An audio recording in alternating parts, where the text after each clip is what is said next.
මේ උතුම් වූ ධර්මදේශනය ප්‍රඥා නාලිකාව තුළින් විකාශය කිරීමට ප්‍රචාරය කිරීමට ධර්මදානය සිදු කිරීම සඳහා කුලියාපිටිය කරගහගෙදර පදිංචි ජේ.ජේ. එදිරිසිංහ මහත්මිය සහ එම්.කේ. ගාමිණී කීර්තිරත්න මහතා විසින් මෙම උතුම් වූ ධර්මදේශනය සඳහා සැදැහැති දායකත්වය ලබා දී තිබෙනවා. උතුම් වූ ධර්මදානයන්ගෙන් ජනිත වන්නා වූ මහා පුණ්‍ය ශක්තියෙන් පවුලේ නමින් මිය පරලොව සැපත් වූ සියලුම ඥාතීන්ට පුණ්‍ය අනුමෝදනා කිරීමේ මූලික අරමුණින් යුතුව මේ උතුම් ධර්මදානය සිදු කරනු ලබන අතර මෙයින් ජනිත වන්නා වූ කුසලානිශංසය ප්‍රධාන වශයෙන් මාකොළ සිරිමංගල පාරෙහි විසූ ඊ.එල්. එදිරිසිංහ පියාණන්ටත් සුමනාවතී එදිරිසිංහ මෑණියන්ටත් කිතලව උණලීය විසූ එම්.කේ. කීර්තිරත්න පියාණන්ටත් අනුමෝදන් වේවා. නිවන් මඟට පිවිසීමට උපකාරයක්ම වේවා. එමෙන්ම දෙබත්ගම විසූ ඩී. සයිමන් එදිරිසිංහ සීයාට, කරඬුපොන මොළගොඩ විසූ හේමාවතී මාරසිංහ කිරියම්මාට, හේමන්තා කුමාරි එදිරිසිංහ පුංචියම්මාට හා අශෝක එදිරිසිංහ සොහොයුරාටත්, දැරණියගල දෙල්ඔළුව විසූ වින්සන් අමරසිංහ බාප්පාට හා චාමින්ද අමරසිංහ සොහොයුරාටත්, තෝලන්ගමුව සෙනරත් නිවසෙහි විසූ මේරි මාරසිංහ ලොකුඅම්මාටත්, කේ.එස්. ප්‍රේමතිලක මහත්පාටත්, ගණේගොඩ බොකලගම විසූ සී.ජී. මාරසිංහ මාමාට, මල්කාන්ති මාරසිංහ සොහොයුරියට හා නිහාල් මාරසිංහ සොහොයුරාටත්, බුලත් කොහුපිටියේ විසූ එස්.එස්. මුණසිංහ මහත්පාටත්, පන්විල මාරවිල විසූ සීලවතී මාරසිංහ පුංචි අම්මා යන අයට මේ ධර්ම දානමය උතුම් පුණ්‍ය කුසලය අනුමෝදන් වේවා. සුගතිගාමී වී උතුම් ධර්මාවබෝධය පිණිස මේ පින් හේතු වාසනා වේවා. ගෞරවනීය දේශකයාණන් වහන්සේටත් ධර්ම ශ්‍රවණය කළා වූ සියලුම දෙනාටත් මේ උතුම් පුණ්‍ය කුසලය මේ භවයේදීම සත්‍ය අවබෝධය ලැබීම උදෙසා මහෝපකාරී වේවා කියා බලාපොරොත්තු වෙනවා. එසේම වේවා කියා ආශිර්වාද කරනවා. නමෝ තස්ස භගවතෝ අරහතෝ සම්මා සම්බුද්දස්ස. නමෝ තස්ස භගවතෝ අරහතෝ සම්මා සම්බුද්දස්ස. නමෝ තස්ස භගවතෝ අරහතෝ සම්මා සම්බුද්දස්ස. සම්මාදිට්ඨිකෝ සම්මාදිට්ඨිකෝ බන්තේ උච්චති කිතාවතානුකෝ බන්තේ අරිය ශ්‍රාවකෝ සම්මාදිට්ඨිකෝ හෝති. ධම්මේන අවිච්ඡ ප්‍රසාදේන සමන්නාගතෝ හෝති ආගතං ඉමං සද්ධම්මන්ති. ධර්මානුශාසනාවෙහි සදහැබර අනුග්‍රහක දායකත්වය දරන්නා වූ පවුලේ අය ප්‍රමුඛ මෙම මොහොත අපට සවන් දීම සඳහා ඉඩහසර වෙන් කරගත්තා වූ ලංකාවාසී ලෝකවාසී සදහැබර පින්නතුනි, ආරාධිත බෞතුන්, සම්මාදිට්ඨියට පැමිණීමට උපකාර වන සුදුසු ධර්ම දේශනාවක් වදාළ මැනවි කියලා තමයි ආරාධනය කරලා තිබෙන්නේ. මේට ගැළපෙන ධර්ම පාඨය තමයි මම අරගත්තේ. ඒ ධර්ම පාඨයෙන් මේට පෙර ධර්ම දේශනා ගණනාවක් කරලා තිබුණත් ඒවා කරන්න නෙවෙයි මම මේ ගත්තේ. මේ අයට අදාළ ධර්ම දේශනාවක් කරන්න. මා දකිනවා මිනිස් සිත දිටි 3ක් යටතේ වර්ධනය වෙන බව. නියත මිත්‍යා දෘෂ්ටිය, දසවස්තුක සම්මාදිට්ඨිය, ආර්ය සම්මාදිට්ඨිය. මේවායින් නියත මිත්‍යා දෘෂ්ටිය දැකීමක් නෙමේ, මුලාවක්. දසවස්තුක සම්මාදිට්ඨියත් යම් දැකීමක් තිබුණට ඒකෙත් යම් කිසි මුලාවක් තියෙනවා. මුලාව දුරු වෙන දැකීම තමයි ආර්ය සම්මාදිට්ඨිය. ඒක දිට්ඨියක් නෙමේ, දැකීමක් බවට පත් වෙන්නේ. එතකොට දැන් මේ අය සම්මාදිට්ඨියට පැමිණීම කියන වචනෙන් ඔවුන් කෙබඳු අර්ථයක් ජනනය කරගෙන තියෙනවද දන්නේ නැහැ. මම ඒකේ සරලයක සහ සංකීර්ණයක වශයෙන් පෙන්වන්නයි කැමති වෙන්නේ. මේ සමාජයේ උපන් හැදුණු වැඩුණු අධ්‍යාපන ලැබූ අය බුදු සමය හැදෑරුවා නම් සම්මාදිට්ඨිය කියන වචනයට යහපත් දැකීම කියන අර්ථය යටතේ ඉගෙන නොගත්ත කෙනෙක් නැහැ. නමුත් එපමණකින් සම්මාදිට්ඨිය සම්පූර්ණ වෙන නැති බව ඔවුන් දන්නේ නැහැ. පන්දයත් අධ්‍යාපනයට නොගෙන වූ සම්මාදිට්ඨියක් ත්‍රිපිටකය තුළ තිබෙනවා. ඒ කියන්නේ ත්‍රිපිටකය තුළ තිබෙන්නේ සම්මාදිට්ඨි දෙකක්.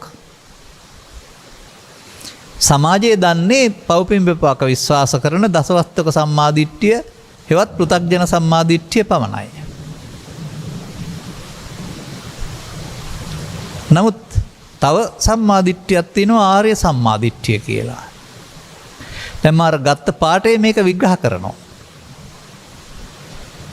ස්වාමීනි සම්මාදිට්ඨි කියලා කියනවා කොපමණකින්ද මේ සම්මාදිට්ඨි කියලා කියන්නේ?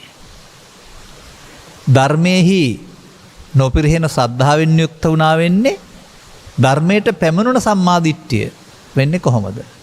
අන්න ධර්මයට පැමිණීමේ සම්මාදිට්ඨියක් තියෙනවා. ධර්මයට පැමිණීමේ සම්මාදිට්ඨියකුත් තියෙනවා. කර්මයේ හොඳ එකට පැමිණීමේ සම්මාදිට්ඨියකුත් තිබෙනවා. සාමාන්‍යයෙන් රටේ ලෝකේ පවතින ධර්ම දේශනාවල කර්මයට පැමිණීමේ සම්මාදිට්ඨිය විස්තර කරනවා. දසවස්තුක සම්මාදිට්ඨිය, කම්මස්සකතා සම්මාදිට්ඨිය, භවගාමී සම්මාදිට්ඨිය කියන අර්ථවලින්. අපේට තවත් වචනයක් එකතු කරනවා පෘථග්ජනයින් සඳහා සීමිත සම්මාදිට්ඨිය කියලා.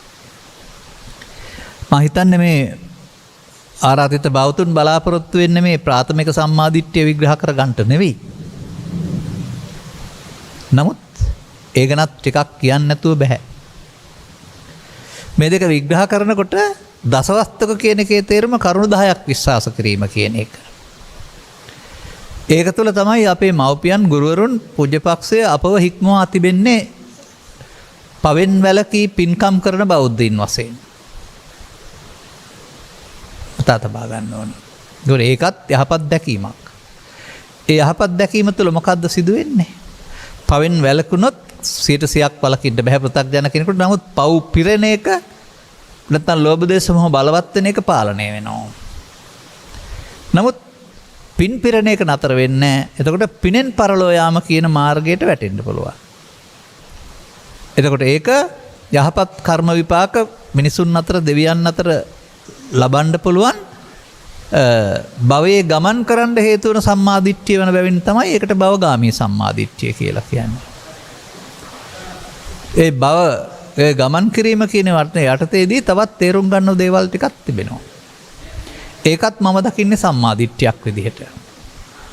ඒ කියන්නේ අපේ සිතට දැනෙන ආකාරයෙන්ද අපාය තිබෙන්නේ, දිව්‍ය ලෝකෙ තිබෙන්නේ, බ්‍රහ්ම ලෝකෙ තිබෙන්නේ කියලා උපකල්පනය කළොත් එතනත් මම දකින්නේ මිනිස්සු තුළ සම්මාදිට්ඨියක් නැහැ කියන එක. දැන් අපිට ඝන කයක් තියෙන මිනිසුන්නේ අපි ශරීරයට පොළොවට පස් වෙන. නමුත් තථාගතයන් වහන්සේගේ ගැන්වීම තුළ තිබෙනවා ඕපපාතික උපදිනා සත්වයක් ඇත කියන වචනයක්. අණ්ඩජ ජලාපුද සංසේචන කියන වචනට හා ඕපපාතික. මේ ඕපපාතික සත්වයයි කියලා කියන්නේ මේ අපිට වගේ ඝන කයක් තියෙන බාහිර ආලෝකයේ උදව්වෙන් ඇහැට රූප වැටුනහම රූප පේන කයක් තියෙන එකක් නෙවෙයි. ඒකයි ඔය මරණයෙන් පසු දුගතිගාමී වෙනවා කියන එකේ අපට පෙනෙන තිරිසන් සතුන් වගේ පේන සතුන් ඇරුණාම ඔය භූත ප්‍රේත කියන වචනට අයිති ලෝක මේ අපේ වගේ ලෝක නෙවෙයි. අපිට මව්පියන් ඉන්නවා වගේ අපිට ඥාති ඉන්නවා බාහිර ලෝකේ එළවලු පළතුරු වවනවා වගේ එහෙම එකක් නෙවෙයි. ඒක මෙහෙන් පව් එකතු කිරීම තුළ මනෝලෝකේ හැදුනා වූ ඒකට අදාළ දුක් විපාක විඳින්න සිදුවෙන්නා වූ ලෝකයක්. ඒක උන්ට පවණක් ආවේනිකයි. ඒක දකින්න අපට බෑ. එද්දිමතුන්ට ඒක බලන්න පුළුවන්. එහෙම දුක් විඳින ආකාරය. එතකොට දෙවියන් කියන්නේත් බ්‍රහ්මයින් කියන්නේත් එබඳු අපි වගේ ලෝක තියෙන අපි වගේ මව්පියන් ඉන්න අපි වගේ කනමන හුස්ම ගන්න එකක් කියලා හිතුවොත් එහෙම වැරදි. ඒකත් ඕපපාතික ප්‍රතිසන්දියක්. ඒ පින පැත්තට හිත හදාගත්තාම ඒ ලෝකෙට වැටුනහම ඊට පස්සේ පින් විපාකයේ දිගටම භුක්ති විඳිනවා ගෙවෙනතුරු. එහෙම ඒ ලෝක සම්බන්ධයෙන්ොත් මේ මහ පොළොව වගේ තියෙන දේවල් කියලා සලකන්නේ නැතිව නමුත් ඕපපාතික උපදිනා සත්‍යයක් ඇත කියන එකේ ඒක නෑක් නෙවෙයි. නම තේරුම් ගන්න ඕන හැමෝටම යන්න අපායක් තියෙනවා හැමෝට යන්නම දිව්‍ය ලෝකයක් තිබෙනව නෙවෙයි. පව් කළ මිනිස්සයා යන්න අපාය හදාගෙන යනවා. පින් කළ මිනිස්සයා පින් කළ මිනිස්සයා යන්න හදාගෙන දිව්‍ය ලෝකේ යනවා. ධානය වැඩි වූ මිනිස්සයා යන්න හදාගෙන බඹලෝ යනවා. අර හදාගත්තත් විතරයි තියෙන්නේ.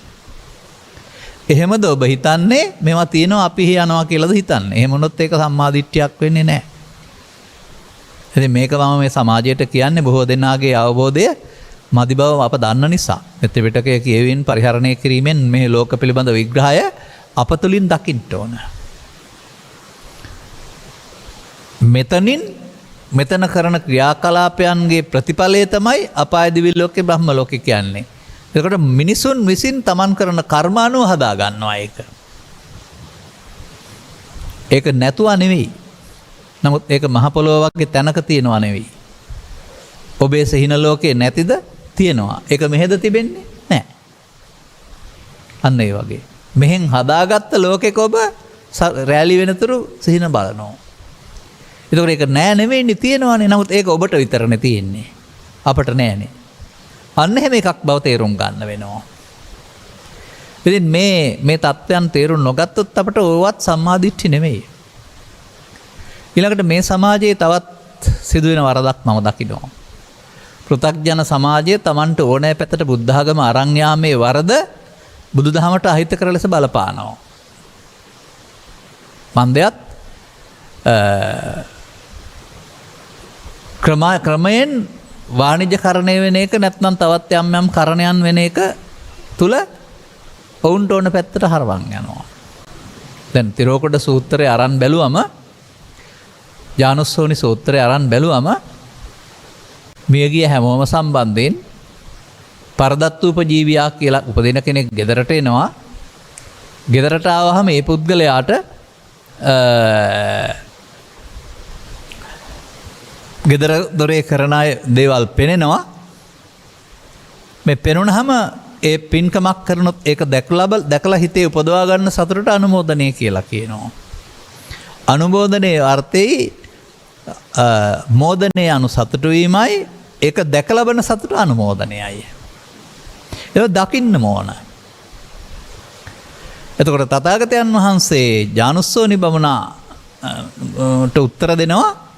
ඔහු තමයි අහන්නේ අපි මේ පින්කම් කරලා දෙන පින් ඔවුන්ට ලැබෙනවද කියලා. දෙන පිළිතුරේ සඳහන් වෙන්නේ අදාළ තැන හිටියොත් ලැබෙනව නැත්නම් නැහැ කියලා.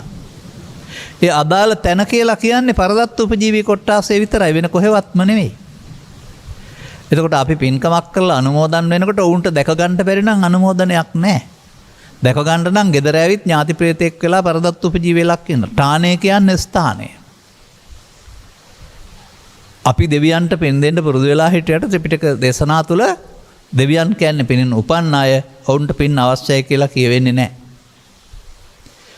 පින් අනුමෝදන් වීම කියන වචනේ තේරුම අරන් බැලුවොත් දැනගෙන සතුටු වෙන්න ඕනේ. එහෙනම් දෙවියන් අනුමෝදන් වෙන්න නම් දෙවියන්ටත් අපි කරන පින්කම් පේන්න ඕන. පේන්න නම් වුන් මං හිතන්නේ ගහක් ගලක් ගානේ දේවාලයක් ගානේ පල්ලියක් ගානේ කෝවිලක් ගානේ යන්න වෙනවා පින් හොයා. නැතු පේන්නේ නැහැ. එක තැන ඉඳලා බලන්න බෑනේ හැමෝටම. මේවත් සම්මාදිට්ඨි නෙවෙයි. ඒකයි මම කියන්නේ. නමුත් වර්තමානයේ බලන්නකෝ සමාජයේ නිවෙස්වල සහ විහාරස්ථානවල සානතුරු මාධ්‍යවල ධර්ම දේශනා කරන්නේ මොකටද කියලා. තථාගතයන් වහන්සේ ධර්ම දේශනා කළා ගමින් ගමට යමින් මිනිසුන්ට ආර්ය සම්මාදිට්ඨිය ලබා දෙන්නට. තථාගතයන් වහන්සේ නිවෙස්වල දන්වලදා අනුමෙවෙනි බණ කිව්වා. අනුමෙවෙනි බණ කියන එකේ තේරුම මියගිය අයට පරදත්ත උපජීවීන්ට ලැබෙන හැටි දුන්න අයට විපාක ලැබෙන හැටි. එයයි අනුමෙවෙනි බණ. දානේ ආනිසංස ඔවුන් දැක්කහ අනුමෝදන් වෙන හැටි අනුමෙවෙනි බණ. අනුමෙවෙනි බණ වෙනම දෙයක් ඒක බුදු සමයේ නිල පුණ්‍ය කර්මයේ පරලෝකීය ඥාතින්ට පින් දෙන. අර ගමින් ගමට ගොස් කරපු ධර්ම දේශනාවල අග පුණ්‍යානුමෝදනාවක් නැහැ. ඒ කියන්නේ ඒවා අනුමෝදන නෙවෙයි. ඒවා මියගියාට පින් දෙන්න කියපු බණ නෙවෙයි. අසන මිනිස්සුන්ගේ සම්මාදිට්ඨිය මිත්‍යා දෘෂ්ටිය දුරු කිරීමට සහ දසවස්තුක සම්මාදිට්ඨියට පැමිණ ආර්ය සම්මාදිට්ඨික භාවයට පත් කිරීම සඳහා දේශනා කරපු දේශනා. ත්‍රිපිටකයේ පුරාම මම කියවලා බලනවා මේ දේශනාවල අර අනුමෙවෙනි බණ ඇරුණාම අනිත් දේශනාවල පින්දීමක් නැහැ. ඒක තමයි මම දකින ඇත්ත. නමුත් වර්තමානයේ ධර්ම දේශනා කරපුවාම බොහෝ දෙනෙක් පින් දෙන්නම කියන බණ තියෙනවා නේද මාධ්‍යවල. ඒගොල්ලන්ට අහන්න ඕන නෑ. බණ මොනවා කිව්වත් කමක් නෑ අන් ටික මතක් කරලා පින් දුන්නොත් ඇති. මේකත් සම්මා දිට්ඨිය නොවේ. ඒවත් හදා ගන්න ඕන. නිසා මතක තබා ගන්න වෙනවා පින් අනුමෝදන් විය හැකිනම් අනුමෝදන් වෙයි. නමුත් ඒක ධර්මදේශනාවක මුඛ්‍ය පරමාර්ථය නොවිය යුතුයි. ධර්මදේශනාවක මුඛ්‍ය පරමාර්ථය මගේ නම් මුඛ්‍ය පරමාර්ථය කුමක්ද? ලෝකයා මේ දේවල් තේරුම් අරගෙන ඉහාත්ම වශයෙන් නිවන සැනසෙන මඟ ගනීවායි කියන එක. ධර්මදේශනා කරන අයගේ මුඛ්‍ය පරමාර්ථයත් මේක ධර්ම දානයක්. උපන්දිනය වෙනුවෙන් විවාහ සංවත්සරය වෙනුවෙන් මව්පියන්ගේ යම්කිසි වර්ෂ පූර්ණයක් වෙනුවෙන් නැත්නම් උපන්දිනයක් වෙනුවෙන් ඔවුන්ට දැනගෙනම සතුට වෙන්න ඔවුන් වෙන් කරන්නා වූ ධර්ම දානයක්. එතකොට ඒක ඔවුනුත් දන්නවා අහන අයත් ධර්ම ශ්‍රවණය කරනවා. අන්න ඒ ආකාරයට මේක තව ටිකක් හොඳ කරගන්නවා නම් මේ වැරදි පැත්තට ඇදගෙන යන්නේ නැතුව. ඒකයි මම කියන්නේ පු탁ජන පුද්ගලයෝ අර පින්කම් කරලා ගෙදරට වැඩම කරලා දාන දීලා පරිස්කාර පූජා කරලා පින් දෙන්න පැන් වැඩීමක් නිල වශයෙන් තිබියදී තිරෝකුඩ සූත්‍රය තුළ ඒක ඉක්මවා යනින් සමස්ත ධර්මදේශනාවම පින් දෙන්න යොදා ගත්තම මට නම් තේරෙන්නේ අන්‍ය ආගමිකයන් බුදුබණ තියෙන්නේ මේ ගෑට පින් දෙන්න කියලා වැරදි සංකල්පනයක් ඇති කර ගන්නවා. ලෝකේ ඉන්නත් කල්පනා කරනවා බුදුබණ කියලා කියන්නේ මේ ගෑට පින් දෙන්න තියෙන එකක් කරුණාම අපට හැදෙන්න තියෙන එකක් නෙවෙයි කියලා. දරුවොත් උපකල්පනය කරන්න බැරි නෑ මේ බණ තියෙන්නේ පින් දෙන්න අපි අම්මා තාත්තා මැරුණාම පින් දෙන්න බණක් කියමු අපි බණ අහන්න ඕනේ නෑ කියලා. මේ උගුලෙන් මුදවා ගන්නට මම සෑහෙන කාලයක් තිස්සේ මෙහෙසෙනවා. කරුණු පැහැදිලි කරමින්. ධර්මදේශනා තව තවත් මාධ්‍යවලට දෙන්න. නමුත් ධර්මදේශනාවේ පරමාර්ථය ධර්ම දානය ඇරුණාම දෙවෙනි පරමාර්ථයට දාගන්න පින් දීම ඒක ගෙදරදි කරන්න දානි දීලා පරිස්කාර දීලා. හොඳට තේරුම් ගන්න ඕනේ. මේකත් සම්මා දිට්ඨියක්. මේ විදිහට පැහැදිලි කරලා ගත්තාම මේ දසවස්තුක කියන කාරණේදී යහපත් කර්ම කළොත් යහපත් විපාක තිබෙනවා කියන කාරණේදී අයහපත් කර්ම නොකරන්නට Taman පාලනය වෙන එක තමයි දසවස්තුක සම්මාදිට්ඨිය කියලා කියන්නේ. නමුත් වර්තමාන සමාජය තුළ උගතුන් බුද්ධිමතුන් ධනවතුන් ආදී කියන අය කරන ක්‍රියාකාරකම් දැක්කම ඒ කියන්නේ වැරදි දඬුවම් ලැබිය යුතු වැරදි කසාකෑම් හොරමැරකම් දැක්කම මම නම් දකින්නේ ඔවුන් තුළ දසවස්තුක සම්මාදිට්ඨියක් නැහැ කියලා. මන්දයත් ඒවට ඉහාත්ම වශයෙන් අහු වුණාම ලැජ්ජාව සහ දඬුවම් වගේම සිත අපිරිසුදුනහම පරලොව වශයෙන් හම්බ වෙන්නා වූ දඬුවම ඊට වඩා බරපතලයි. ඒක ස්වාභාවික ਸਰව සම්පූර්ණ සාධාරණ දඬුවමක්. ඔය මෙහෙදි නම් තින් නීතිඥයන්ට මුදල් දීලා නැත්නම් බොරු සාක්ෂි හදලා ඔක ලිහිල් කරගන්න නැත්නම් පොතේ තිබෙන වගන්ති වලට අනුව වෙනස් කරලා ලිහිල් කරගන්න පුළුවනි. නමුත් මේ චිත්තේන නීයති ලෝකෝ කියන වචනේදී සිත විසින්නේ මේක අරන් යන්නේ. එහෙනම් තමන්ගේ හිතට හොරෙන් කරන්න බැරි නිසා අදාළ විපාක වාරය දඬුවමක්. පව් පැත්තට ගත්තාම දඬුවමක්, පින් පැත්තට ගත්තාම ප්‍රසාද දීමනාවක්. මතක තබා ගන්න. අන්නේ දඬුවම් සහ විපාක විශ්වාස කිරීම තුළ මිනිස් සමාජයේ පවෙන් ඈත් වෙන එක තමයි දසවස්තුක සම්මාදිට්ඨියෙන් කරන්නේ. වඩාත් පිනට නැඹුරු වීම. එතනින් එහාට යමක් කරන්නේ නැහැ ඒකේ. පෘථග්ජන භාවයෙන් එහාට යමක් කරන්නේ නැහැ. මන්දයත් තව එහාට සද්ධර්මයට පැමිණීමේ සම්මාදිට්ඨිය තිබෙනවා. දැන් දසවස්තුක සම්මාදිට්ඨිය දේශනා කළේ ස්ත්‍රී පුරුෂයා ගිහියා පැවිද්දා පවෙන් ඉවත් වීම කියන කාරණා මුල් කොටගෙන. ඊට වඩා ගැඹුරු දහමක් එහෙකේ නැහැ. නමුත් සද්ධර්මයට පැමිණීමේ සම්මාදිට්ඨිය දේශනා කළේ ඊට වඩා ගැඹුරු කරුණක් මුල් කොටගෙන. ඔය මම කියපු කාරණාවලට පැමිණෙන්නට ත්‍රිලක්ෂණය චතුස්සත්‍ය පටිච්චසමුප්පාදේ නිරෝධය දකින්න එක සතර සතිපට්ඨානේ මොනවද දැනගන්න ඕන නෑ. අප්‍රමාදී දැනගන්න ඕනෙත් නෑ. පව්පින් කියලා දෙකක් සිද්ධ වෙනවා. පව් කළොත් දුක් විපාක හම්බ වෙනවා. පුළුවන් තරම් ඒවා නොකර ඉන්න ඕන. යහපත යොදා ගන්න කල්පනා කරපුවම මොනම වණක් දැනගත්තේ නැති වුණත් මිනිස්සෙකුට මේ ලෝකේ ඉන්න මව වෙනුවෙන්, පියා වෙනුවෙන්, තමන් වෙනුවෙන්, බිරිඳ වෙනුවෙන්, දරුවන් වෙනුවෙන්, සහෝදරින් වෙනුවෙන්, ඥාතීන් වෙනුවෙන්, ගම වෙනුවෙන්, රට වෙනුවෙන්, අංගවිකල මන්ද බුද්ධිකාය වෙනුවෙන් සහ සමන් අදහන සමය වෙනුවෙන් කාලය ධනය ශ්‍රමය කැප කළ හැකි. ඒ හැම එකක්ම පරාර්ථය අයහපත නෙවෙයි. එන ඕනෑ තරම් මුදල් හදල් මූල්‍ය පහසුකම් තියෙන අයට පින්කම් කරන්න මේ රටේ ලෝකෙ ඉඩ තියෙනවා. නමුත් ඒ සද්ධර්මයට පැමිණීම නෙවෙයි. ඒකේ ප්‍රතිඵලයක් වශයෙන් මිනිසුන් අතර දෙවියන් අතර පැවිද්දේ ආයුර්ණ සැප බල හමු වෙනවා. ඇරුණාම අවිද්‍යාව දුරු වෙන්නේ නැහැ. ඉතින් මේකට කතාවක් තියෙනවා. මම මේක කීපවතාවක් කියලා තිබෙනවා. මේ පින්නතුන් සමහර විට අලුතින් සවන් දෙන නිසා වෙන්නේ නැති මේ ප්‍රශ්නේ තිබෙන්නේ මම මේක කියලා දෙන්නම්. ඒක ඔබේ කතාව බවට පත් කරගන්න වනපොතේ පවතින නම් මේක සුමනා රාජකුමාරගේ කාවගේ කතාව කියලා. ඇය අස්වරත් 50කින් වපන පිරිසක් එක්කලා ඇවිදින්න ඒවා නවත්තලා සංසුන් ගමනින් බුදුන් වහන්සේ වෙත යනවා සද්දයක් බද්දයක් නැති තැනට. ගිහින් උන්වහන්සේ සමග සාකච්ඡාවක් කරනවා. ඒක තමයි සුමනා සූත්‍රය කියන්නේ. ඒක උපකල්පිත සාකච්ඡාවක්. ඇත්තක් නෙමෙයි. ප්‍රශ්න හදලා ඉදිරිපත් කරනවා. මෙහෙම වුණොත් කියන අර්ථයෙන්. ඒකට සවන් දෙන්න. මේක තුල ඇත්තක් තියෙනවා. ඒකයි පැහැදිලි කරන්න ඕන. කතාව නෙමෙයි ඇත්තයි පැහැදිලි කරන්න ඕන. ඈ කියනවා ස්වාමිනී භාග්‍යතුන් වහන්සේ ඔබලා වහන්සේ ළඟට එනවා ශ්‍රාවකයෝ දෙන්නෙක්. ශ්‍රද්ධාවෙන් සීලෙන් ප්‍රඥාවෙන් සමානයි. බණ අහන්න එනවා. බණ අහලා යනවා. එක්කෙනෙක් බණ අහලා ගිහින් නතර වෙන්නේ නැහැ දායකයා වෙනවා. ඒ කියන්නේ සිව්පසෙන් උපස්ථාන කරනවා. අනිත් එක්කෙනා බණ අහලා යනවා විතරයි දායකයා වෙන්නේ නැහැ. ඒ නිසා දායක අදායක වෙනස මේ දෙන්නගේ තියෙනවා. නමුත් ශ්‍රද්ධාවෙන් සීලෙන් ප්‍රඥාවෙන් සමානයි.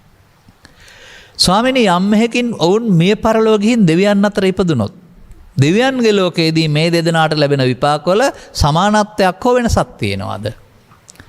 තිබෙනවා. උන්වහන්සේ වදාරනවා මහේසාක්‍ය දිව්‍යයන් වෙලා ප්‍රත්‍යපහසු නැත්නම් සිව්පසේ හොඳින් විඳින්නේ දායකයා. අදායකයා අල්පේසාක්‍ය දෙවි කෙනෙක් වෙනවා. එතකොට එතනත් සම්පත් අඩුයි.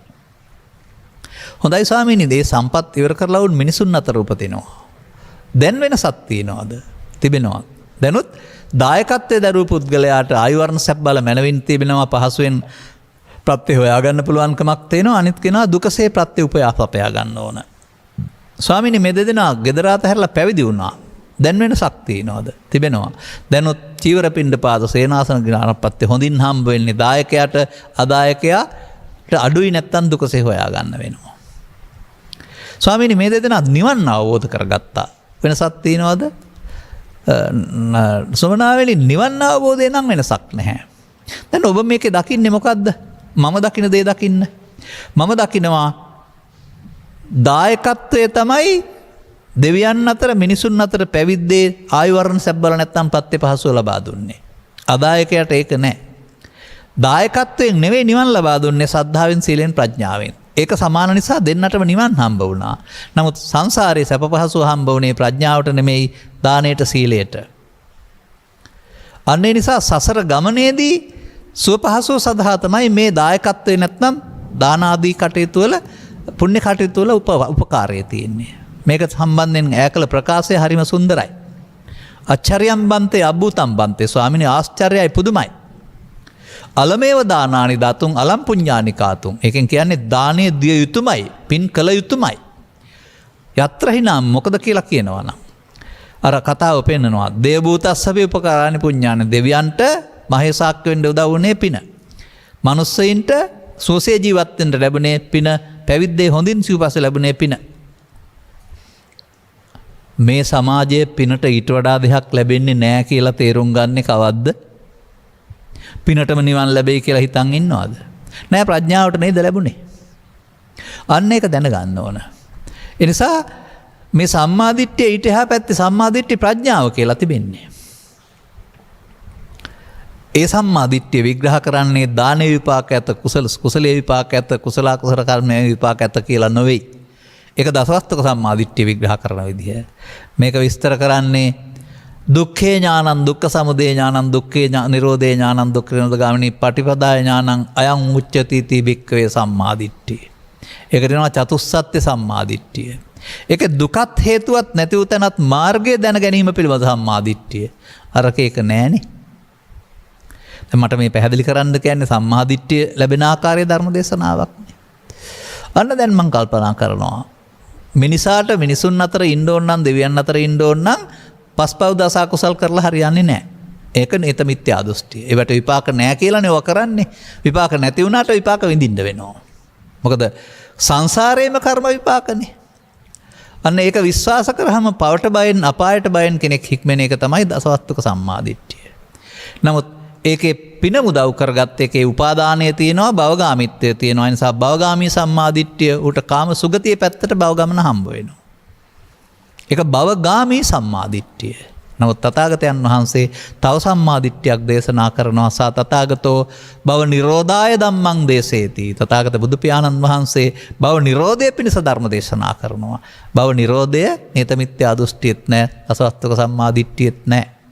ඔන්න වර්තමාන සමාජයට භව නිරෝධය නැත්නම් නිවන් මඟ නැත්තේ ඔවුන් ස්ත්‍රී පුරුෂ ගිහි පැවිදි වශයෙන් දසවස්තුක සම්මාදිට්ඨිය තුළ හිර වෙලා ඉන්න නිසා. අර සද්ධර්මයට පැමිණීමේ සම්මාදිට්ඨිය නැති නිසා, ආර්ය සම්මාදිට්ඨියට ඔහුට විවෘත වුණේ නැති නිසා අපි මෙතරම් මෙර දරන්නේ. සාමයේ මාධ්‍ය නාලිකාවන් අපට සහයෝගය දෙන්නේ අපි අනේන්න. මෙන්න මේ වැසුන කොටස විවෘත කරලා දීලා. ඉහාත්ම වශයෙන්ම නිවෙන මිනිසුන් හදන්න, මැරිලා නිවන මිනිසුන් හදන්න නෙවෙයි. තමන් ගත කරන ජීවිතය තුළම යහපත් යුතුකම් ඉටු කරමින් මේ අවිද්‍යා අන්ධකාරය දුරු කරගන්න පාර හදන්න. අන්න මේ සම්මාදිට්ඨියට පැමිණීම සඳහා ඔබ ස්ත්‍රිය, පුරුෂයා, ගිහියා, පැවිද්දා වශයෙන් බලන ඇස වෙනුවට ඔබට ඔබ හැමෝටම පොදු ධර්මතාවයක් ඔබ ළඟ ක්‍රියාත්මක වෙනවා. ඒ ඇසින් බලන්න ඉගෙන ගන්න. මේ ආර්ය සම්මාදිට්ඨිය දේශනා කළේ ස්ත්‍රියට, පුරුෂයාට, ගිහියාට, පැවිද්දාට එක එක ශික්ෂාපද එක එක බණ වශයෙන් නෙවෙයි.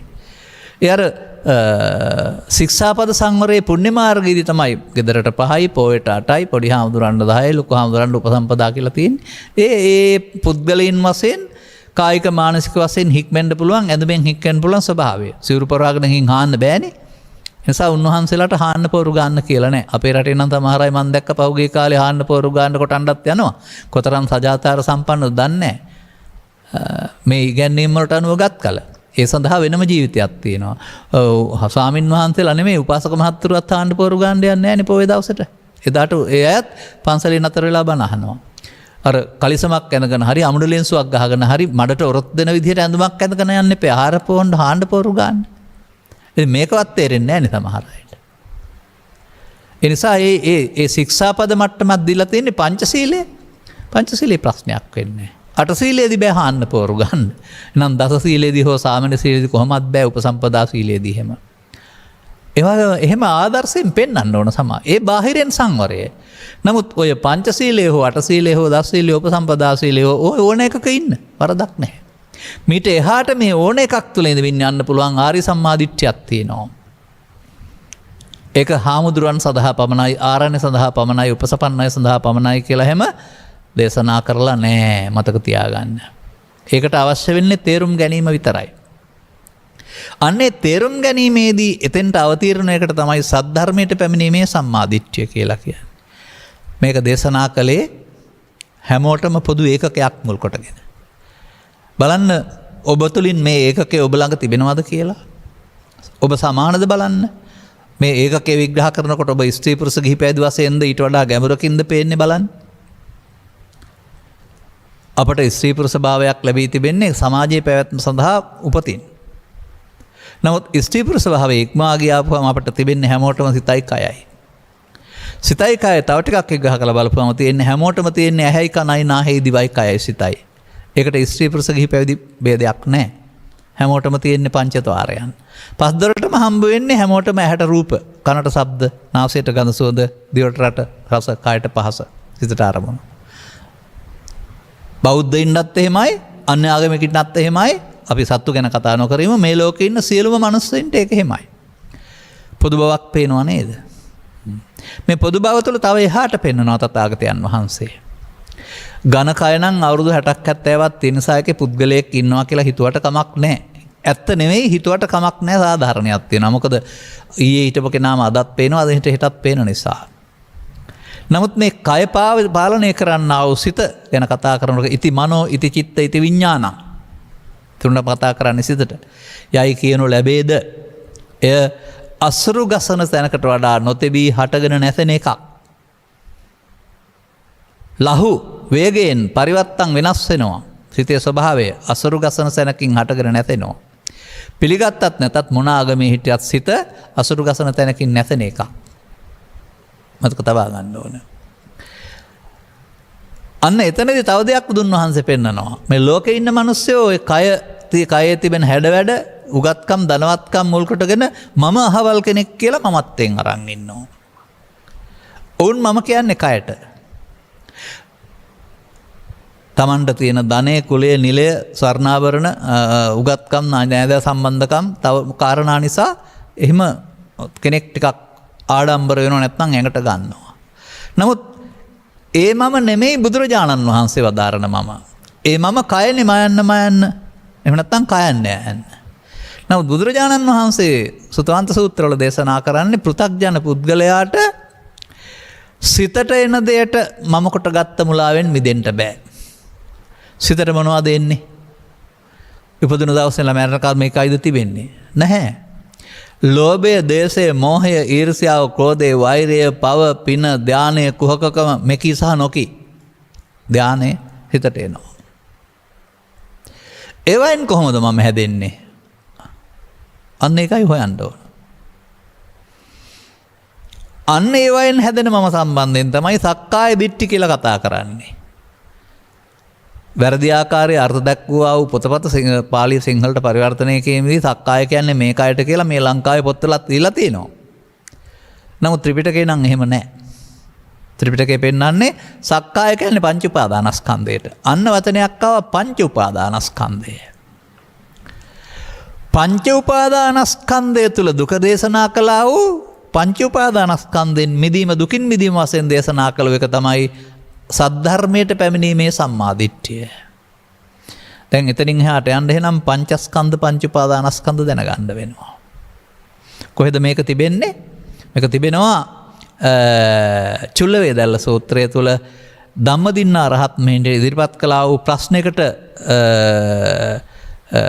ඇගේ ස්වාමි පුරුෂයා විසින් ගිහි ස්වාමි පුරුෂයා විසින් ඉදිරිපත් කරපු ප්‍රශ්නෙට උත්තරයක් දීලා තිබෙනවා. ඔහු අහනවා ආර්යාවනි සක්කාය කියලා කියනවා කොපමණද සක්කාය කියලා කියන්නේ? ඔන්න මම පිළිගන්නවා. එතුමිය දේශනා කරලා තිබුණා නම් විසාකය මේ කයටයි සක්කාය කියන්නේ කියලා මම එහෙනම් ඒක පිළිගන්නවා. එහෙම නෑනේ.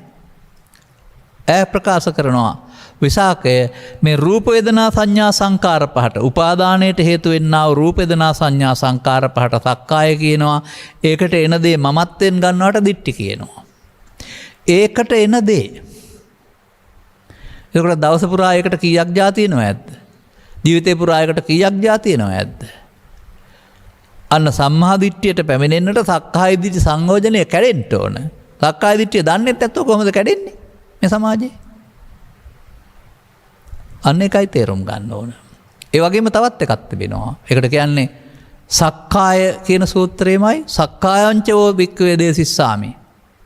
සක්කාය සමුදයංච. මහණෙනි මමට සක්කායත් සක්කායට හේතුවත්. කතමංච බික්කේ සක්කායෝ. පංච උපාදානස්කන්ධෝ තිස්ස වචනීය. ඒකට කියන්නේ පංච උපාදානස්කන්ධය කියලා. දැන් පංච උපාදානස්කන්ධ කියන්නේ කයද? ඈ. එහෙනම් අර සක්කාය කියන්නේ මේ කය කියලා ලියපුවත් ඒ කාලේ හිතලා තියෙනවා පංච උපාදානස්කන්ධය කියන්නේ කය කියලා. එහෙමයි අපට වරදින්නේ. දැන් පංච උපාදානස්කන්ධය හොයාගෙන යාමේදී ඒකට උදව් කොහෙන්ද හම්බ වෙන්නේ? සංයුත නිකාය සත්තට්ඨාන කුසල සූත්‍රයේහි. ඒක පෙන්නනවා මනුස්සයින්ට ඇසයි කනයි නාසයි දිවයි කය දොරවල් හයක් තියෙනවා කියලා. දොරවල් ගැන කතා නොකර කියනවා මේ දොරවල් වලට ගන්න අරමුණු රස විඳින්න යාමේදී වේදනා හයක් පහළ වෙනවා. සංඥා හයක් පහළ වෙනවා. සංකාර හයක් පහළ වෙනවා. විඥාන හයක් පහළ වෙනවා. හයක් පහළ වෙන්නේ හය පොලක් තියෙන නිසා නේද? හය පොල ඇස කන නාසය දිවකය සහ සිත නේද? දැන් ඇසෙන් කනෙන් නාසයෙන් දිවෙන් කයෙන් උපදින එකක් නේද පංචස්කන්ධය කියන්නේ? මතක තියාගන්න ඕන කාරණාව. එතකොට තව ටිකක් එහාට යන්න වෙනවා. අන්න දැන් වචන ඉගෙන ගන්නවා රූප වේදනා සංඥා සංකාර පහ. දැන් රූප කියනකොට ඔන්න වරද්ද ගන්නවා. අතට අහු වෙන જાති කියලා තමයි කල්පනා කරන්නේ. සමාජයේ හිතන් ඉන්නේ එහෙම තමයි. නමුත් කාය කියන්නේත් කාය කියලා තමයි හිතන්නේ. කාය කියන වචනටත් කාය කියලා යොදනවා. නමුත් කාය පස්සද්ධි චිත්ත පස්සද්ධි කියන්නේ මොකද්ද? ඒ කයේ සංසිඳීම සහ හිතේ සංසිඳීමද? නෑ. කාය කියන්නේ සිත, සිතුවිලි වලට චිත්ත කියලා කියනවා. සිතේ සහ සිතුවිලි වල සංසිඳීමට කාය පස්සද්ධි චිත්ත පස්සද්ධි කියනවා. සංකාර ස්කන්ධයට සංකාර කාය කියනවා. වේදනා ස්කන්ධයට වේදනා කාය කියනවා. සංඥා ස්කන්ධයට සංඥා කාය කියනවා. ඒක කාය කියන්නේ කාය නෙමෙයිනේ. ඒක ස්කන්ධයටනේ. එහෙනම් රූපස්කන්ධය කියන්නේත් කාය වෙන්න බෑ. ඒකත් ස්කන්ධයක් වෙන්න ඕන නේද? එතකොට ස්කන්ධ කියන්නේ සමූහයන්ට නමක්. ඒවා එකක්වත් පඨවි ආපෝ තේජෝ නෙවෙයි. මතක තියාගන්න. අන්න දැන් තේරුම් ගන්න වෙනවා. ඇසට හමු වෙන්නේ රූපය. ඒකට කියන්නේ රූපය කියලා. ඉස්සරහ තියෙන එක නම් ඉතින් රූපයක් තමයි ද්‍රව්‍යයෙන් හැදිච්ච. නමුත් ඒක නෙමෙයිනේ ඔබේ හිතේ හටගන්නේ. ඔබේ හිතේ හටගන්නේ ඒක උදව්වෙන් වෙනම සිතුවිල්ලක්. ඇහි ඇතුළ. අර කණ්ණාඩිය තුළ ඔබ පෙනෙනවා වගේ ඉදිරි රූපයක සෙවණැල්ලක් ඇසේ හටගත්තාම ඒක රූපය වෙනවා. කණ්ණාඩිය වගේ රූපයක් නොවුනට කනේ ප්‍රසාදයේ ශබ්ද රූපය වැදෙනවා මෙතන ශබ්ද රූපය හටගන්නවා. එතකොට රූප ශබ්ද රූප ගන්ධ රූප රස රූප පොට්ටබ්බ රූප ධම්ම රූප 6යි. කවුරු හරි අත උස්සලා කියන්න චිත්‍රපටයක් නරඹෙන් ඉන්න වෙලාවට චිත්‍රපටයේ තියෙන රූප විඳිනවා ඇරුණාම කය විඳිනවද කියලා? කවුරු හරි අත උස්සලා කියන්න ගීතයක් අහමින් ඉන්න වෙලාවට ගීත රසය විඳිනවා ඇරුණාම කවුරු හරි කය විඳිනවද කියලා? කවුරු හරි අත උස්සලා කියන්න රසයක් විඳින වෙලාවට දිවෙන් රස විඳිනවා ඇරුණාම මේ කය විඳිනවද කියලා? මන්දයත් මේ රූප කියන්නේ ශරීරය කියලා පතරපු මිත්‍යා දෘෂ්ටියක් රටේ තියෙනවා. ගොඩ එන්න බැරි තරම්. තාමත් ඕක කරගහගෙන යනවා. සත්තාට්ඨාන කුසල සූත්‍රයවත් කියවලා බැලුවොත් මේකෙන් නිදහස් වෙන්න පුළුවන්. මන්දයත් තථාගතයන් වහන්සේ වදාහරනවා. එතකොට අර වේදනාව හටගන්නේ වේදනාව කියන්නේ රිදීම නෙවෙයි විඳීම රූපය විඳින ආකාරය. ශබ්ද රූපය විඳින ආකාරය. ගන්ධ රූපය ශබ්ද රූපේ නම් මිහිරි කියලා. ගන්ධ රූපේ නම් ගඳයි සුවඳයි කියලා. රූප රූපේ නම් හතුරා මිතුරා කියලා. රසේ නම් රසයි තිත්තයි කියලා. විඳින්නේ අරමුණ නෙවෙයිද? ඔබ තුල මේක දැක්කාම පොත් 100ක බොරු ලියලා තිබුණත් මේක නේද ඇත්ත කියලා තේරෙනව නේද ඔබට? එමයි මේ ඉදිරියට යන්න ශක්තිය ඕන වෙන්නේ. සම්මාදිට්ඨියට පැමිණෙන්නේ මගෙන් මේ අහන්නේ. හරි. එතකොට එහෙමනම් රූප 6යි. රූප 6 නේද වේදනා 6කින් විඳින්නේ? රූප 6 නේද රූප සංඥා, ශබ්ද සංඥා කියලා සංඥාවෙන් හඳුනන්නේ? රූප වලට නේද රූප තණ්හා, ශබ්ද තණ්හා, ගන්ධ තණ්හා කියලා තණ්හායකින් බැඳෙන්නේ? ඒ තණ්හාව නැති කරන්න කය රූප වශයෙන් ගත්ත කෙනෙකුට පුළුවන්ද කියලා කියන්න මට? තණ්හාව නැති කිරීමෙන් ලබන සැපත නිර්වාණය. එහෙනම් දොරවල් 6න් අරමුණු 6ට බැඳුන එකනේ තණ්හාව කියලා කියන්නේ. එතකොට ඒක තේරුම් ගත්තේ නැතුව රූප කියන්නේ ශරීරය කියලා ගත්තාම තණ්හාය නැති වෙනවද? අර සංඛාර කියන්නේ මේක තමයි චේතනා. සංඥා සංඛාර. දැන් මේ ඇස තුල පහළ වෙන අරමුණ රූපය මුල් කොටගත් වේදනාව මුල් කොටගත් සංඥාව සංකාරය මුල් කොටගත් සංකාරය මේ සියල්ල හඳුනීම සඳහා පහළ වුණ චෛතසිකයේ විඥානය. නාම රූප බෙදීමේදී රූප කියන්නේ ශරීරය, නාම කියන්නේ වේදනා සංඥා සංකාර කියලා බෙදිල්ල බුදු සමයෙන් නිවන් මඟ අතුරුදහන් වෙන්න හේතු වුණා. මතක තබා ගන්න. අන්දයත් එතනින් එහාට යන්න බැරි වුණා. මේ රූප නාම රූප කියලා දෙකක් මේකේ අද්‍රව්‍ය නෙමෙයි. නාම රූප කියන්නේ නම් කරපු රූප කියන එක. ඉදිරියෙන් තියෙන ගෙඩිය කොස් ගෙඩිය, ඉදිරියෙන් තියෙන ගෙඩිය මලක්, ඉදිරියෙන් තියෙන පෙරළු ගෙඩිය නම් කරපු රූප නෙවෙයිද? ඒ නාම රූප නිසා තමයි ඇසේ රූප හටගන්නේ. කොස් කියන දෙල් කියන. එහෙමයි ත්‍රිපිටකයේ තිබෙන්නේ. අපි නම් කරලා තියෙන්නේ. කොස් ගෙඩිය කියන්නේ නැතුව දෙල් ගෙඩිය කියවනම්, කෙහෙල් ගෙඩිය කියන්නේ නැතුව පුවක් ගෙඩිය කියවනම් අදටත් අපිට ඒකේ නාම රූපය. ඒක සම්මුතින් කියලා කියන්නේ. මේවා ආසෙන් හටගන්න එක අපේ කය පිළිබඳවත් අපි දන්නේ ඇසෙන් පහළ වෙන සිතින් නැරුණාම කය ගැන අපි දන්නේ නැහැ. මිය ගිය පුද්ගලයෙකුට කය තියෙනවා දන්නවද එයා? ඒ දන්නේ නැත්te සිතින් අරමුණක් එන්නේ නැති නිසානේ. ලෝකේ තියෙන සියල්ලක්ම දන්නේ අරමුණක් මගින්. අරමුණ කියන්නේ ද්‍රව්‍යද? අරමුණ කියන්නේ සිතුවිල්ලක් නේ. අන්න එහෙම පංචස්කන්ධයම නාම කියලා ඉගෙන ගන්න වෙයි. පංචස්කන්ධයෙන් කොටසක් රූප කියලා ගත්තාම මෙතනින් එහාට ලෝකේ හදන්න බෑ. මන්දයත් අපටනේ ඝනකයක් තියෙන්නේ, දෙවියන්ට නෑ, බ්‍රහ්මයින්ටත් නෑ, ප්‍රේතයින්ටත් නෑ. එතකොට එහෙ කොහෙද කයක් තියෙන්නේ? වේදනා සංඥා සංකාර හතරෙන් පරලෝකෙ හින්ද තියෙන රූපේ මෙහෙ තියලා. කල්පනා කරලා බලන්න. මට එහෙම පිළිගන්න බැරි කාරණා තියෙනවා. මන්දයත් බුදුන් වහන්සේ කරන සාකච්ඡාවකදී දෙවියෝ කියනවා අපි මේ සක්කායෙන් මිදිලා ඉන්නවයි කියලා. හිතන් හිටියේ අපිටත් සක්කාය තියෙනවා. ඒ සක්කායගේ පංච උපාදානස්කන්ධයටනේ. දෙවියන්ට අපිට වගේ ඝනකයක් තියෙනවා කියලා සමාජය විශ්වාස කරනවා. නමුත් මහා කච්චායන මහරහතන් වහන්සේ පැහැදිලි කර වදාරනවා සත්වයින්ට ජාති තියෙනවා, මරණ තියෙනවා, ජරාව්‍යාධි සමහර අයට තියෙනවා දෙවියන්ට නෑ කියලා.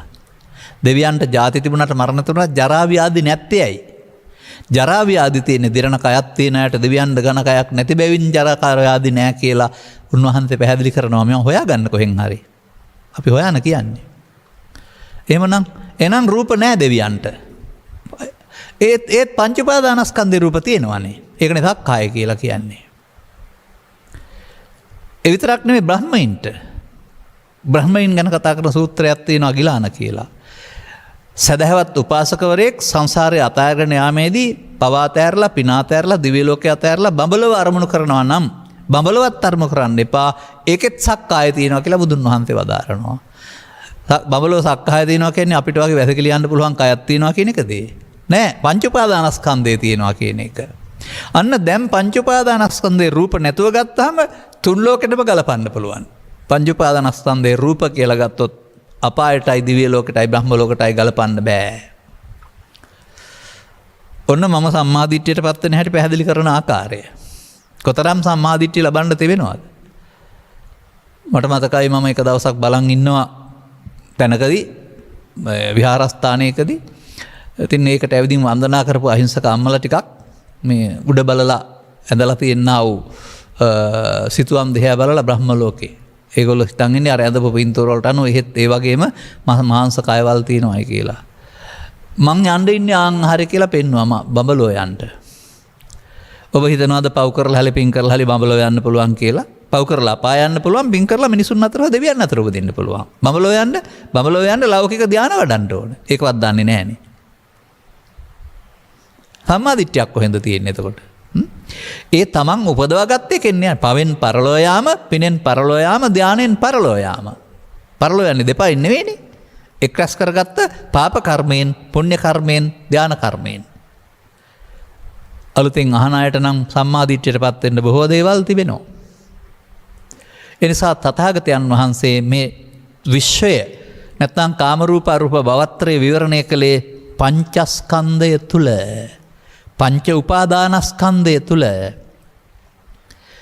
ඒක පොතේ බලන්න නැතුව ඔබ ළඟ තියෙන පංච උපාදානස්කන්ධයෙන් බලන්න පුරුදු වෙන්න. එතකොට පව් රැස් වෙනවා කියන්නේ පව් උපාදානය වෙනවා. පින් රැස් වෙනවා කියන්නේ පින් උපාදානය වෙනවා. ධාන කුසල් රැස් වෙනවා කියන්නේ ධාන උපාදානය වෙනවා.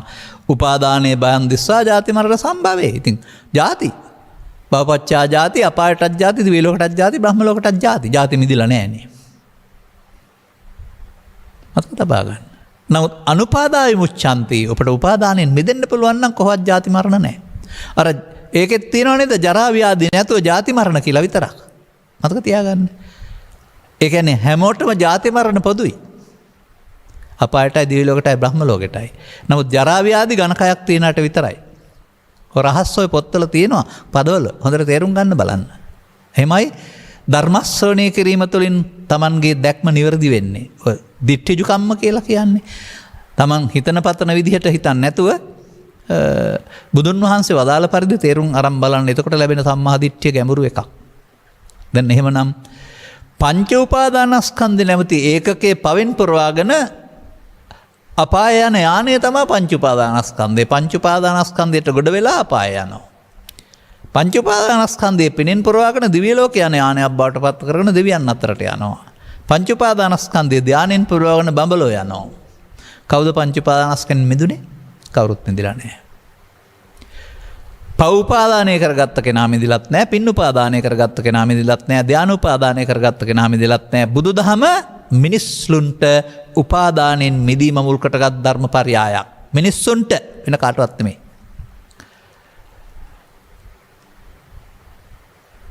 තස්සීදං සම්මුඛී භූතං යං ලෝකස්මින් සුදුල්ලබං.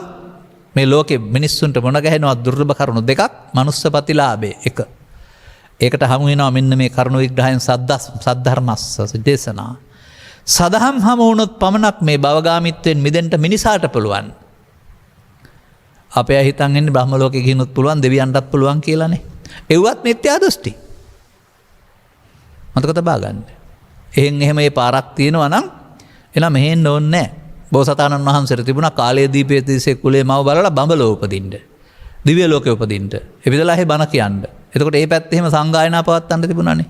ඉන්දියාවේ තියන්න ඕන නැහැ. ඔවුන්ගේ ලෝක මනෝලෝක බැවින්, ඔවුන්ගේ සගපරපුරක් ඇති නොවන බැවින්, ඔවුන්ට ග්‍රන්ථකරණයක් නැති බැවින්, ඇයි කාලය දීපේ දේශයේ කුලයේ බලලා මව්කුලකකට ආවේ? ඒ කළ හැක්කේ මිනිසුන්ට නිසා නේද? මන්දයත් මේ ලෝක දෙක පිළිබඳ තව විග්‍රහයක් තියෙනවා. ඔබ ඒක දන්නේ නැහැ. කුමක්ද? තථාගතයන් වහන්සේ කන නම් සූත්‍රය දේශනා කරමින් වදාරනවා උන්වහන්සේ දැකවාදාරයි කියලා සලායතන නම් වූ නිරයක්. ඒක උපමාවක් විතරයි. සලායතන කියන්නේ ඇහැ කන නාසය දිවකය කියන එක. ඒක නිරය වෙලා තියෙන හැටි පේනවා. කොහොමද? ඒකේ ඉන්න අයට උදේ ඉඳලා රෑ වෙනතුරු ඇහැට කනට නාසයට දිවට කයට හම් වෙන හැම එකක්ම අකමැති අප්‍රසන්න අමනාපම දේවල්. දැන් ඒක නිසා උපදින්නේ සැපද දුකමයිනේ. අන්න ඒ වගේ නිරේස ඉන්න සත්වයාට දුක් විඳිනව ඇරුණාම ඊට එහාට යමක් තේරුම් ගන්න කාලයක් නැහැ. බුදුන් වහන්සේ වදාරනවා සලායතනම් වූ ස්වර්ගයක් දැක වදාරයි කියලා. ඒකේ උදේ ඉඳලා රෑ වෙනකල් ඉන්න අයට දොරවල් හයෙන්ම ප්‍රසන්න මනාප ඇලුම් කරන දේවල් උපදිනවා. ඒක එතකොට දුකක් නැහැනේ. ඒක දිහා බලන් ඉන්නවා චිත්‍රපටයක් බලන් ඉන්නවා වගේ. එතකොට එයාට දුකින් මිදෙන්න ඕන කමක් නැහැ. මොකද දුකක් දන්නේ නැහැ. අරයට දුක තේරෙන්නේ නැහැ. දෙවියන්ට දුකින් මිදෙන්න ඕන කමක් නැහැ. මිනිසාට සැප දුක දෙක නිති පෙරලේ. ඒ නිසා ඒකේ තන්න අර සැප දුක දෙපැත්තම තියෙනවා. ඒ දෙකෙන් මිදෙන්න එන එක තමයි ෂණ සම්පත්තිය කියන්නේ. ෂණ සම්පත්තිය අපාගත සත්වයින්ටත් නැහැ, දෙවියන්ටත් නැහැ. ඒක තියෙන්නේ මිනිසුන්ට. තේරුම් ගන්න ඕන කාරණාව. ඒ නිසා ඔබ ලබා තිබෙන්නා වූ මේ වාසනාවන්ත ගුණය බව, ගුණවන්ත බව මේ විශ්වයේ කොතනකවත් ලැබෙන්නේ නැහැ. හරියට ලක්ෂ සංඛ්‍යාත ලොතරැයිපත් වලින් 1 2 3ට හොඳ දිනුම් ඇදෙනවා වගේ. මිනිසුන් අතර ඉන්න මිනිසුන් කී දෙනෙකුටද මේ දේවල් තේරුම් යන්නේ, තේරුම් කරලා දෙන්නේ? අන්න එනතුරු ඊට පස්සේ ඔබට මේ ජීවිතේ යොදා ගන්න පුළුවනි උපාදානයෙන් මිදෙන්න. උපාදානයෙන් යෙදෙන්න පුළුවන් පෘථග්ජනයට පව්පින් ධානය තුළ උපාදානයෙන් මිදෙන්න පෘථග්ජනයින්ට බෑ. උපාදානයෙන් මිදෙන මාර්ගයට කියනවා ආර්ය සම්මාදිට්ඨිය කියලා. උපාදානයෙන් මිදෙන්නේ දවසට එක සැරයක් නෙවෙයි. උපාදානයෙන් මිදෙන්නේ අවුරුද්දට එක සැරයක් නෙවෙයි. ජීවිතේට එක සැරයක් නෙවෙයි. උපාදානස්කන්ධයක් කන්දයක් පාසා උපාදානය වීම සිදු වෙනවා. මිදීම සඳහා පාරක් හදා ගන්න වෙනවා. අන්න ඒකයි යහපත් දැකීම. සසර හදන හැටි දකිනවා. පව තුළ උපාදානයේ සසර හැදෙනවා, පින තුළ උපාදානයේ සසර හැදෙනවා, ධානය තුළ උපාදානයේ සසර හැදෙනවා. පවත් පංච උපාදානස්කන්ධය, පිනත් පංච උපාදානස්කන්ධය, ධානයත් පංච උපාදානස්කන්ධය. පෘථග්ජනයාට දැන් ඒක තුළ නම් උපාදානයෙන් මිදීමේ සම්මාදිට්ඨිය නෑ නේද? නමුත් අනුපාදාය මුච්ඡන්ති ජාති මරණ සංකය. ජාති මරණ නැති වෙන්න නම් උපාදානයෙන් මිදෙන්න වෙනවා. අන්න ඒ දැක්ම ලැබෙන එක තමයි ආර්ය සම්මාදිට්ඨිය කියලා කියන්නේ. මිනිසාට ආපු ගමනේදී පවපින ධානය කියන කාරණාව ඔස්සේ ඇසෙන් කනෙන් නාසෙන් දිවෙන් කයෙන් සසරට බැඳෙන සක්කාය හදන සංයෝජන, සක්කාය කියන්නේ සසරට බැඳෙන කියන එකනේ. සංයෝජනේ වෙන තැන සංයෝජනේ නොවෙන්ට සක්කාය සමුදයගාමී ප්‍රතිපදාවේ ඉන්න අයට සක්කාය නිරෝධගාමීත්වය බුදුන් වහන්සේ දේශනා කරනවා. අන්න පාර, අන්න සම්මාදිට්ඨිය. මේ මොහොතේදීම සක්කායට පැමිණෙන්න වෙනුවට සක්කායට නොපැමිණෙන්න. බලන්න. ශුඤ්ඤතෝ ලෝකං අවෙක්ඛංසු මෝගරාජ සදා සතෝ අත්තානු දිට්ඨින් ඌහච්ච එවම් මච්චතරෝසිය. මොකද මේ පෙන්වන්නේ? ඔන්න කතාව පෙන්නනවා. මෝගරාජ කියන්නේ කෙනෙකුට කරපු ආමන්ත්‍රණයක් පුද්ගලයෙකුට ඔහුට පෙන්නනවා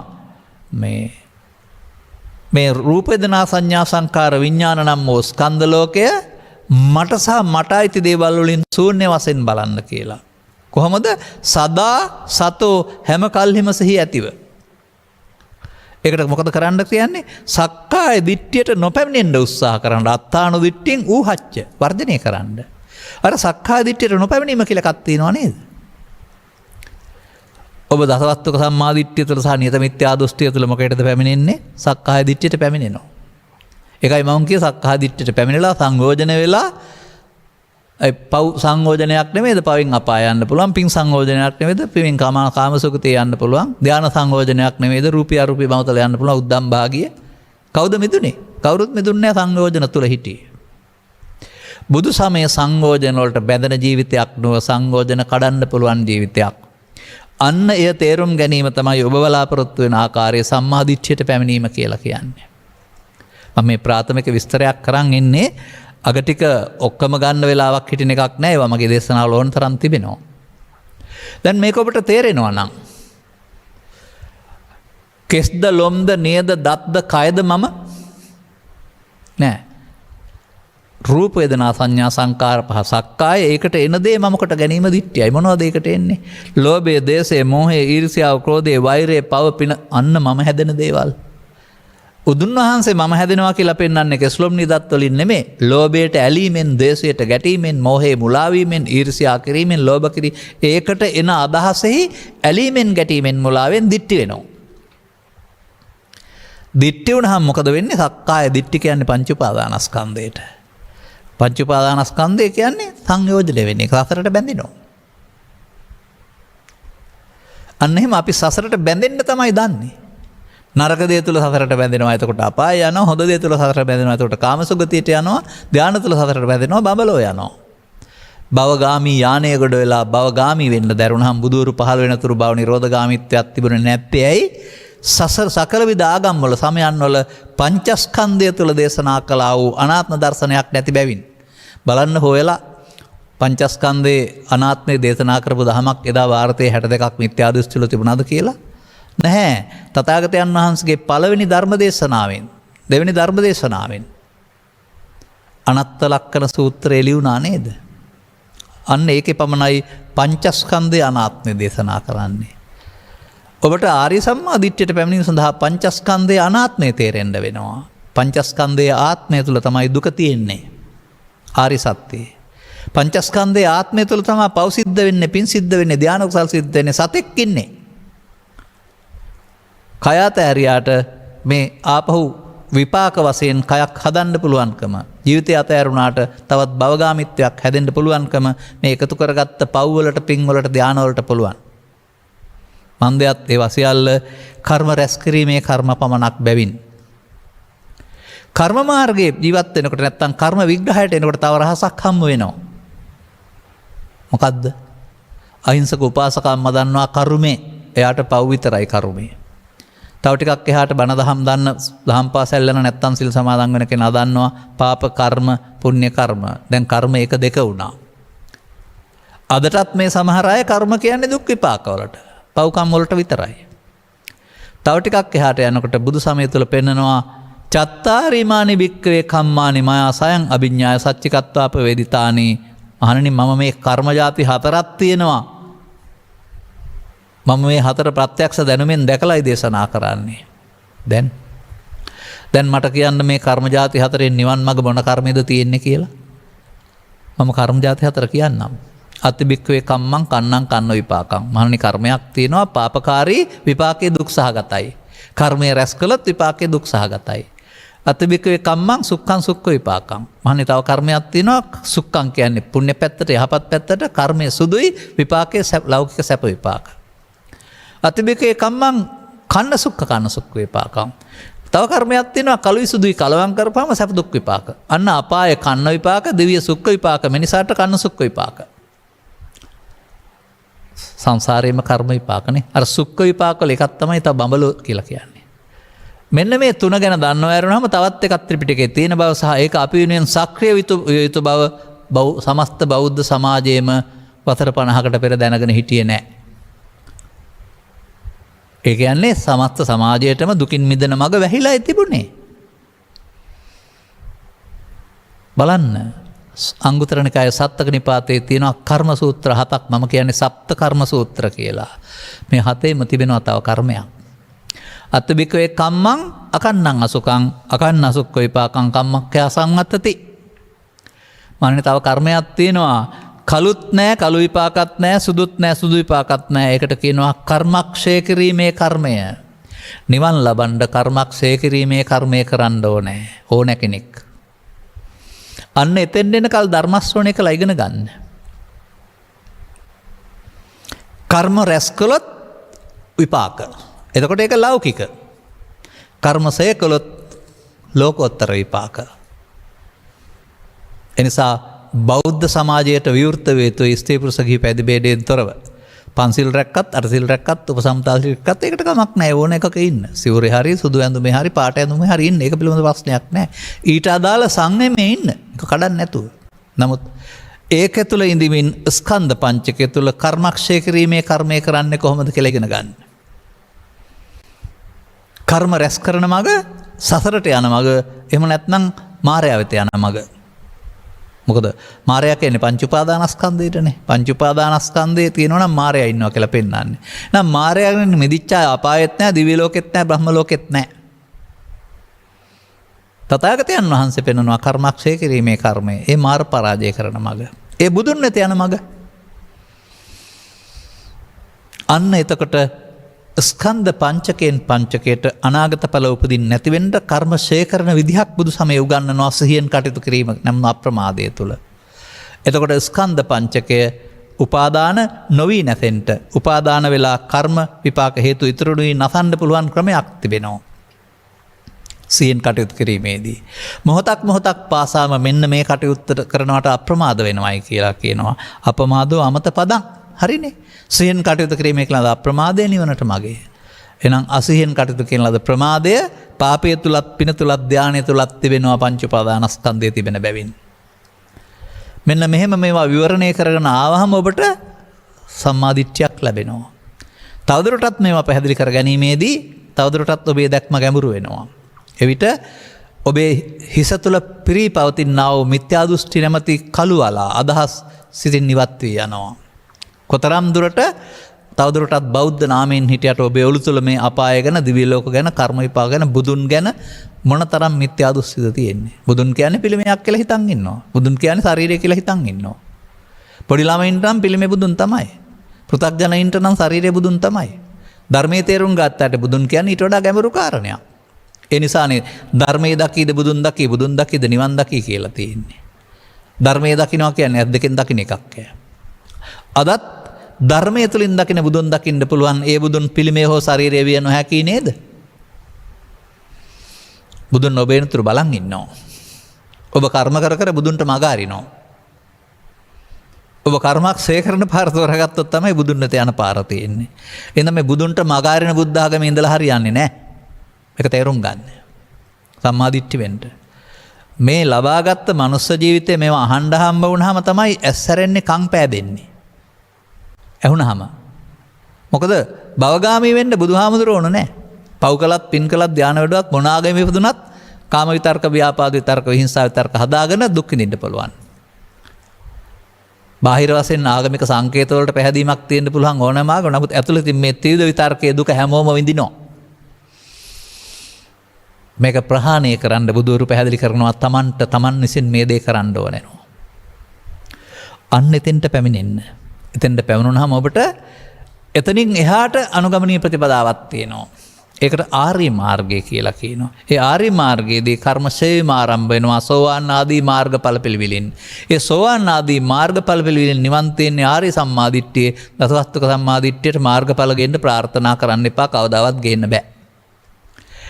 අදාළ කරුණු තේරුම් ගනිමින් ලබාගත් ජීවිතයේ බුදුදහමින් හෙරික ආලෝකයේ ලබාගත් ජීවිතයේ ලෞකික ලෝකෝත්තර අභිවෘද්ධියෙන් දෙකම සපුරා ගන්නට අවශ්‍ය නුවණැස පාදා ගැනීමට මෙම කරුණු පැහැදිලි කිරීම හේතු වාසනාව වේවායි කියන සුභාශිංසනය කරමින් මම ධර්මානුශාසනාව මෙසේ අවසන් කරනු ලබනවා. මෙම උතුම් ධර්ම දේශනාව ප්‍රඥා නාලිකාව තුළින් ප්‍රචාරය කිරීම සඳහා කුලියාපිටිය කරගහගෙදර පදිංචි ජේ.ජේ. එදිරිසිංහ මහත්මිය සහ එම්.කේ. ගාමිණී කීර්තිරත්න මහතා විසින් සදැහැති දායකත්වය සපයා තිබෙනවා.